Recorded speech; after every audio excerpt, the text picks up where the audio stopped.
Yep. All right. We'll go live in 3, 2, and over to you. Hello, welcome back. We are joined by Hasan Piker. But before we get to Hasan, I want to remind everyone, if you're not currently a subscriber at the steward level, which would get you full commenting rights, the ability to ask us questions, all that good stuff in the chat, you need to go to discourseblog.com/subscribe. So run, don't walk. If you're here and haven't subscribed, that's the right word, right? I have no idea what you're doing. I believe so. Hop to it. So if you don't know Hasan, he is a streamer extraordinaire, gentleman about LA, thirst trapper on Instagram, or maybe formerly. I haven't seen one in a while. I haven't been thirst trapping as much. I've been streaming too much. The thirst trap. I'm looking like pudding. Do you expect it'll come back maybe in Biden's America? We were just talking before you hopped on about, what we're all looking forward to the most in the New World Order in the days and weeks to come. Oh yeah, thirst traps are back on the market. As soon as it was all worth it. Yeah, as soon as I can go back to the gym again, I'll be throwing up some thirst traps immediately. Beautiful. Great to hear. And did you get to watch much of the inauguration today, Hasan? Oh, I watched all of it. I woke up early. My mom woke me up and was like, "You're supposed to be streaming this. What are you doing?" Oh wow! So have you been live all day? Yeah, I've been live. Yeah, I mean, I started at Oh my god! Yeah, I'm on my 8th hour currently. Wow. I considered getting up at 8 for Trump's Walk of Shame, but I couldn't bring myself to do it. Oh, it was pretty. Did you see him leaving? I saw Don Jr. crying. I watched the clip of "Have a Great Life." Okay, that's what I was going to talk about. I mean, the most beautiful way to end the Trump presidency: him saying "Have a good life, see ya," and then YMCA starts blasting. Unbelievable. The man loves YMCA. Yeah, for reasons we can't really guess why on the stream. I don't think. He's a sassy bitch who loves drama. That's why. Yes, and am I glad he's gone for plenty of reasons? Yes. What will I miss? Having a sassy bitch in the White House who loves to tweet about Diet Coke and Kristen Stewart. Do we think he knows what YMCA is about or not? Like, has someone told him ever? I don't know. Likely I don't know. no. That it's about cruising at the YMCA. Yes. I'm not sure about that. Why? But I want why to burst the believe. I want to bubble, believe he knew it. He knew it on his own. It's like the kind of thing where people around him must look at each other and be like, he knows what this is about, right? But he wants to kiss all the boys and the girls, so the girls and the beautiful boys. So maybe he does know. That's true. And all of our beautiful troops. Yeah. That's true. What were your kind of highlights and lowlights having watched it all day? I didn't watch it all day. It was incredibly boring, predictably. Yeah. As it's supposed to be. The most boring part to me was I saw people roundly. I forgot to read my tweet. I was going to read a tweet at the top of the hour. Hasan, this goes out to you also. Ah, shit. Where is it? Text elbow, text elbow. The era of posting cringe is back in a big way, I think. And that was, we saw that on full display all day long. And then I also bizarrely saw people praising Biden's address, which was just I think I saw a promo tweet from his team about it being it'll be a continuation on a theme. And boy, was it, Okay. Yeah. Said almost nothing new. Chris Wallace said it was the best inauguration that he'd ever heard in his life. I mean, I think that's a lot. I think a lot of that is people are have real post-Trump euphoria. Derangement syndrome. It's wild. It's it's more than when Obama came in, which I thought was I've got the tweet. Are you ready for this? I want everyone's first reaction to this. And this is one of many. This is just the last one I saw before coming on. I won't dox the writer of the tweet, but the tweet is, I just whispered to my unborn daughter, you can come out now. For her, Trump will be ancient history. and she will never have to live in a world where it's impossible for a girl to grow up and be vice president of the United States. Let me get your live reactions to that. Hasan? I think pro, con? This is why I'm an enthusiastic supporter of abortion. She looks pretty pregnant in the photo, but yeah, what would she have done if Trump had won a second term? I don't know what her plan was. I can't believe someone wrote that in public. Jesus Christ. There's no way that kid turns out to be right, okay? No. There's just no way. Absolutely not.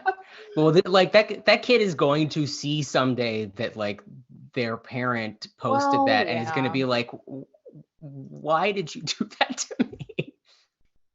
It's like unbelievable. You know, I mean, my personal highlight of the inauguration was when J-Lo took the opportunity of a patriotic medley of "This Land Is Your Land" and "America the Beautiful" to insert a line from "Let's Get Loud" We needed it. into her Give song. the people what they want, right?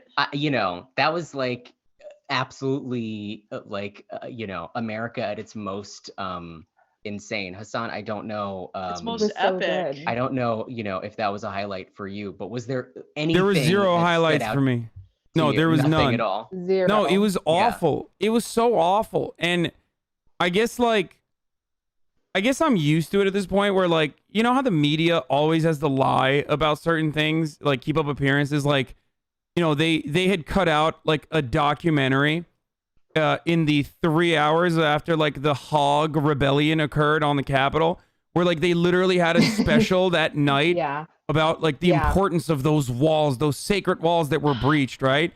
Like, I think that's a lie. Like, nobody gives a shit about the fucking walls of Congress. I don't think anybody actually legitimately, genuinely cares about, you know, the sanctity of these institutions. I think it's just this thing that you repeat so that people will believe it eventually, right? And this is absolutely like, and that's exactly how I feel about, you know, Chris Wallace saying like this was the greatest inauguration I've ever seen. Like, you know, Wallace. What are you saying? Like, it was boring as fuck.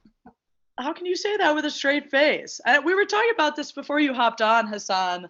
I was watching CNN, which I don't know if that was more cursed than MSNBC or what, probably about equal. But Jake Tapper kept going on and on, like the terminology that they used about this, what I guess I'm relying on insurrection, this thing that happened 2 weeks ago. But they kept calling it either an attack or a literal terror attack. And I just thought it was so interesting that like it's 2 weeks later. The media narrative is clearly like, we all feel very good. That's all behind us. We feel good because Biden's here. And also, let's open the door for him to do whatever needs to be done in terms of terror, right? Yeah, that's legitimately terrifying to me, the Patriot Act 2.0, especially when we all as leftists have seen what that kind of fear mongering has been used against, and who the groups that have been used against. It's never like the KKK or the Nazis, and it's always leftists and you know, like animal rights activists and shit that end up getting arrested or probed and thrown into jail unjustly. So of course that's a legitimate fear. But the other thing is like, okay, so if that's an act of terror, and what are you doing about the collaborators? You can't turn around and be like, well, you know, we have terrorists in these halls of Congress right now, right? But we have to unite with them, and we have to build like bipartisan compromise. A great example of this is the $2,000 or $1,400 checks that they want to pass through bipartisan compromise when they can absolutely pass it through a budget reconciliation, and that would give an immediate dub to the Democrats regardless. They don't need the Republicans. They're going to end up passing it that way regardless. So why are you trying to help out the actual terrorists if they are terrorists? Those who have galvanized, emboldened, agitated these hogs to rise up and do acts of terror. Like, it doesn't make any sense. Mitch McConnell was at the inauguration clapping. He was there. so was Mike Pence. And again, it's and like Ted Cruz, Ted Cruz. Yes. It's like, how short are people's memories? And it's not, I mean, they are genuinely short because obviously George Bush, as usual, was up there. Although I didn't see him handing hard candy to anyone. But it's like a willful memory pandemic. loss about just like, all right, that was the old America, and now like can we just feel good about things again? Yeah. Like can we just enjoy things today? Well, and this was like this is like a trend that happened throughout Trump's presidency too. All these Democrats would be like, this man is the worst. He's threat going to be the next Hitler. Like he's the worst threat to like modern society that we have ever seen. There's never been a more dangerous person than them. What was the first veto override in Trump's presidency? It was the near $1 trillion defense bill that they were like, we hate you so much, but we are deeply determined to give you hundreds of billions of dollars in needless defense and surveillance spending because we really demand that you have that. Also, you are the most dangerous person who's ever lived. It's like these things do not go together in any sense. Check that, sir. That's the way that it is. Trump made demands of increasing the military discretionary spending by $50 billion, and the first act of bipartisan compromise in our Senate and in the House of Representatives was increasing that military discretionary spending, not by $50 billion, which was his original demand, but by 80. So, there's always room for bipartisan compromise when it comes to furthering America's imperialist goals. Or, support for Israel. Yes. There was a whole bunch of aid for Israel tucked in that bill also, wasn't there? Yes. Well, because it was that was like a budget bill, and the budget always has to include a lot of money for Israel. Because it's an American budget. That's how we work. Yeah. We'll talk to we have our one of our colleagues, Jack Crosby, has been in DC today. But, spoiler alert, one of the things that we saw, in my home state, Wisconsin, they deployed the National Guard to erect barriers, have all the Humvees, everything around the state capitol. And that happened at a number of states that were all, I'm sure there was some post on 4chan or whatever about we're coming, this is the next day of action. But I really didn't see any of that come to pass today. So it's, in just 2 weeks, the kind of trumping up of this domestic terror threat that needs to be, responded to. It's kind of already the evidence, or, whatever threadbare evidence there was to support it has already fallen away, Mm-hmm. Yeah, three people showed up to the New York State, and I think one person or two people showed up to the California State House. It was sparsely attended, and I think the example I used earlier today was it's kind of like Charlottesville 1 versus Charlottesville 2, where the momentum died out fairly quickly when all these hogs got together, took action, saw the consequences of said action. Republicans immediately backed away from them, even though they were talking a big game, even including my new favorite congressperson, Colorado's very own Boebert, the gun theme park or the gun theme restaurant lady. Yes. Oh, she's yeah, a real great. sicko. She's like today's America's 70-76 moment. They all backed away from it because they don't actually want to see the aftermath. You reap what you sow unless you are, a Republican congressperson. So when that happened and Trump called all of his mega stands, his number one stands, these are people who are making, fan cams of Donald Trump and think he's super hot and stuff. He turned around and he told them that they were Antifa and terrorists. That's got to sting a little bit. And everybody backed away from that real quick. But please go home. Yeah. I love you. Please go home. They really took that to heart. Sam, was there anything that happened in Texas today along those lines, or was it quiet there too? So over or ahead of the weekend, they announced that they were closing down the Capitol for a week. So they got ahead of that pretty quickly. Yeah. And I'm looking now, and there was a small crowd of 3. One of them is holding up a socialism is slavery banner, so that's exciting. Nice. And then I think there were a few Biden signs, but they also, I don't know if people know this, the state capitol is it's right on Congress Avenue. There are a lot of businesses, a lot of Texas Monthly, Texas Tribune, the Dallas Morning News Bureau, Austin Bureaus on that street. what is it, Houston Chronicles on that street, and all these businesses that are on Congress boarded themselves up. They were terrified. Nobody showed up. That owns. Yeah. So no, yeah, a lot of, and that was the thing too, is I think by the time that the news had come out of DC that this mob was attacking the Capitol, they acted quick in Texas and shut everything down. So by the time anybody came, like, Alex Jones, what have you, there was really nowhere for them to enter anyway. Yeah, they I don't know if they really take it seriously around here. Well, that's the other thing too, is that like our protesters are, I think I take it for granted, they show up armed and I'm just like, oh, this is another day, because it's legal here. So I was about to say, how would they be able to tell the kind of armed MAGA people from, just the regular armed people showing up at the Texas State Capitol? That's a great question. You can't, because in 2016 they passed concealed carry, so you don't actually have to have your, that's the other thing too, you don't have to have your, well, I think you have to have your license on you, but police at the time, I don't know if this has changed, weren't allowed to ask you if you have a concealed carry permit anyway. So you very well could just be carrying. Don't ask, don't tell if you have a gun on you. That's just like I always say. Yeah. Best policy. So Hasan, I'm wondering what you think of just based on just one day only, like the prospects for like meaningful dissent to like the Biden project over the next 4 years. Like to me, it felt like there were some trends that we've seen beforehand already sort of starting to like crest into a giant wave that might overtake us. But do you think like that people's desperation to like return to normalcy will override any qualms about Biden? Or do you think that actually there is space for people to oppose some of the things that he's going to do?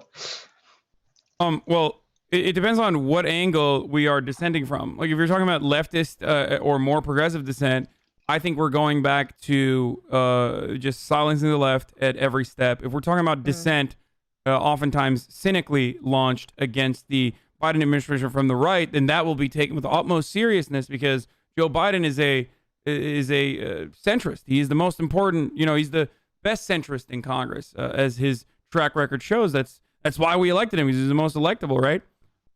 So dissent on that front will definitely be definitely will exist and will be really fucking annoying. But dissent from the left will absolutely be pushed away, because you're kind of spoiling it for everybody else. Like everybody wants to feel good. They did their good civic duty. They voted for the good guy. The bad guy is gone. And now you're sitting here ripping the Band-Aid off and like still trying to desperately yell at people about how, our work isn't done, and that, racism has not been defeated because we elected old Jim Crow Joe. Like that's not, that's not going to solve or heal the racial wounds that have existed in this country for a very long time, since its inception. So, yeah, I think people are going to be agitated and gatekeep the left. But there is a little bit of a sign of progress when you see even someone like Joe Manchin talking about $4 trillion in infrastructure spending. That is very different than, Joe Manchin of the past. There are less moderates in Congress overall than ever before in the Democratic Party. So that's also good. I'm not talking about the Republican Party, of course. Right. They're freaks on the other side. They're freaks, and they should be avoided. They're psychopaths. Who gives a shit what they have to say? So that is also a good thing as well. So maybe we'll see some signs of progress. $15 minimum wage. Just good first starts, I guess. Hopefully. Yeah. Hasan, we've got a couple questions from you in the chat. Would you be willing to take one or two? Of course.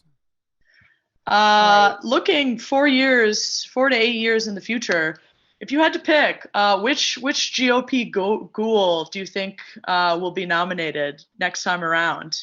What's the smart money if you're a gambling man?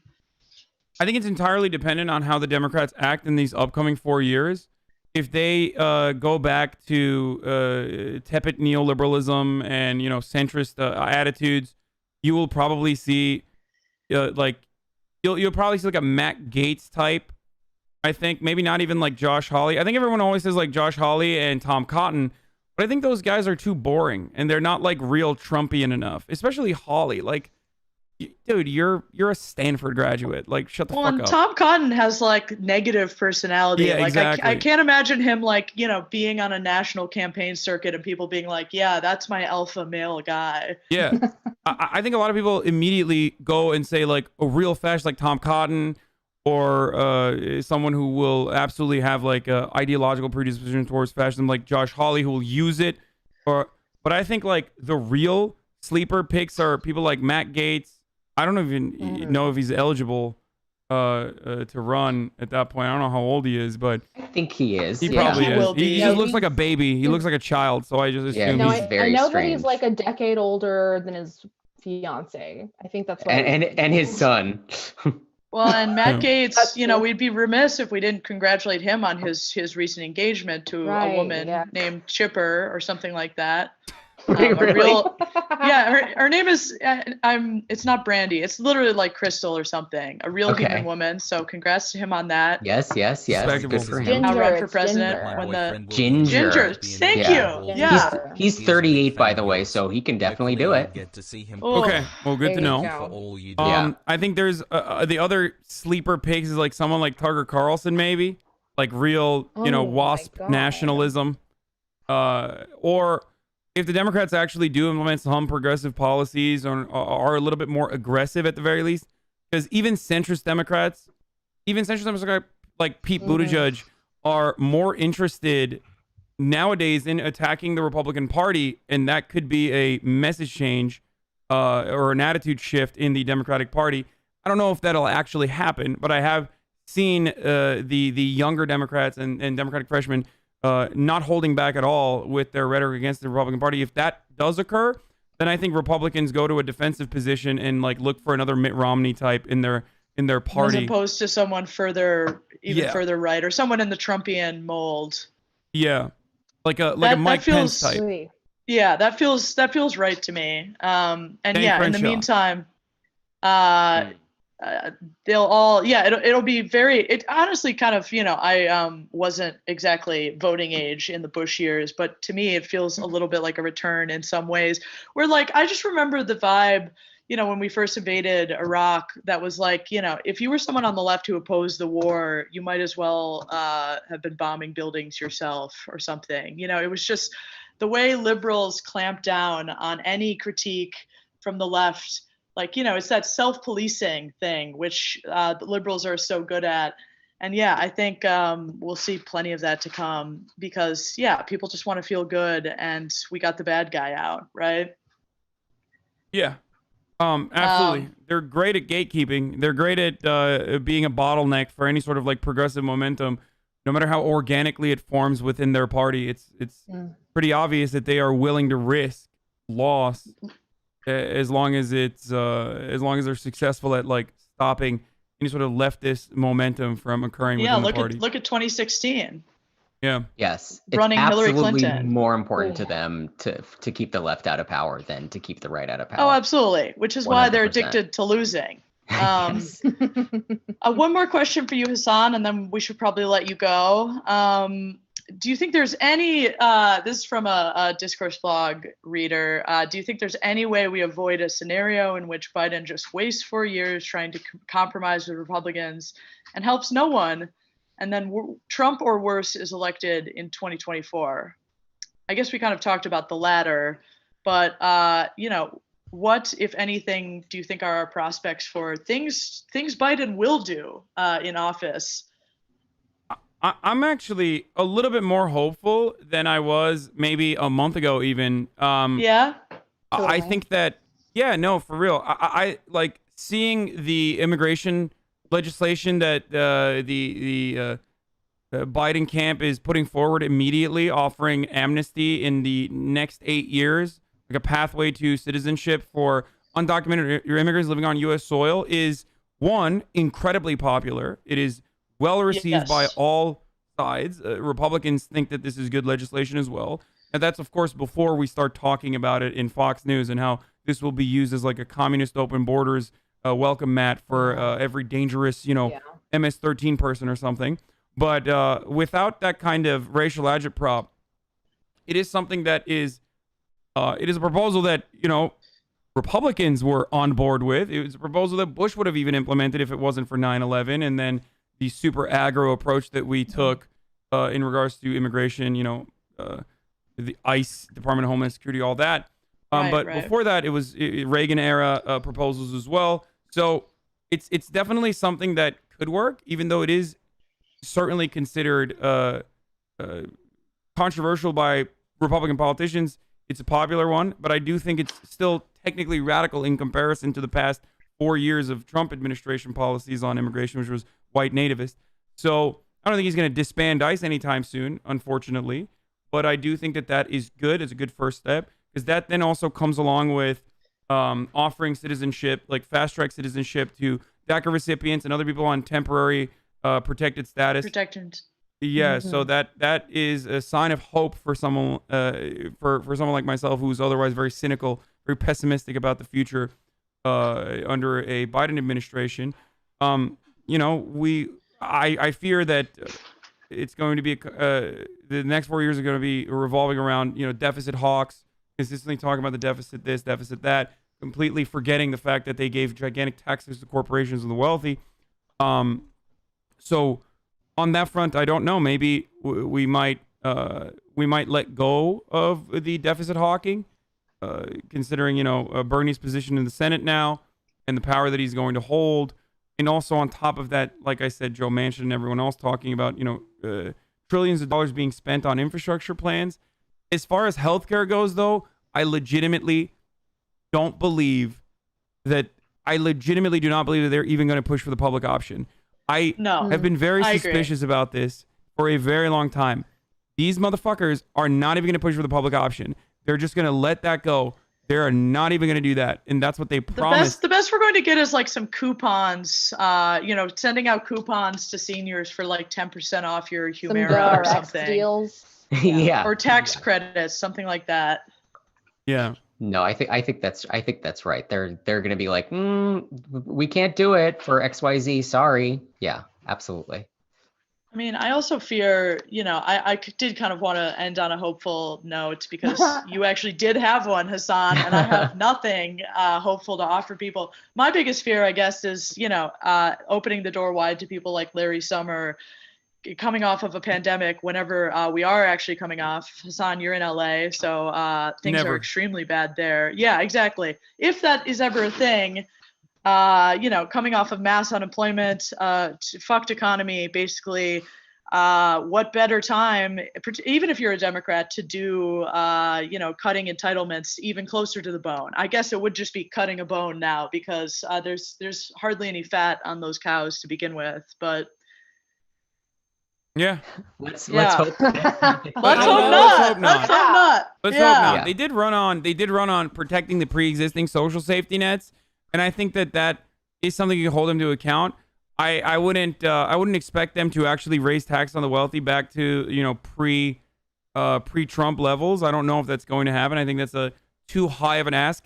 Even though the Trump proposal, the Trump era tax cuts, literally go back up to pre-Trump levels for those making less than $100,000 a year. So it's going to automatically look like Biden has raised taxes for the middle class.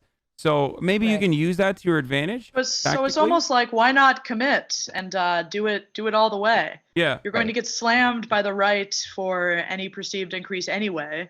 Yeah. So we'll see what happens there. Climate initiatives are going to be like, I believe climate change policies are going to revolve around, symbolic victories like signing back onto the Paris Accord and things like that, rather We're than saved. I mean, we'll see. Like, the Sunrise Movement is happy about. I don't want to mess up her name. There's a couple picks that the Sunrise Movement is happy about that I think are Deb Haaland. I think could be good. And could propose bold changes. So we'll see how that where that goes.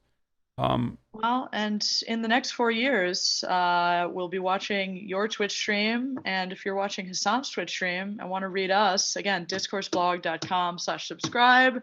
Hasan, thank you so much for joining us. It really was a pleasure.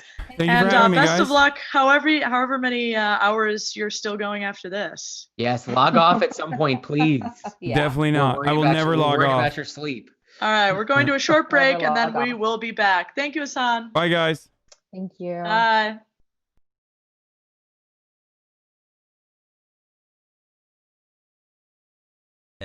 Okay. That was Discourse Blog. I hope you guys enjoyed that. I hope that was informative, revealing. I wanted to love your shit, man. Matt Gates engaged with the sister of Palmer Luckey, the Oculus founder. Really? Never log off. You heard it here. I will never log off. Do not worry. Okay, so tonight there is a segment. Joe Biden is president. God damn, y'all are fast, dude. Look at these editors working overtime. Holy shit, dude. Nice.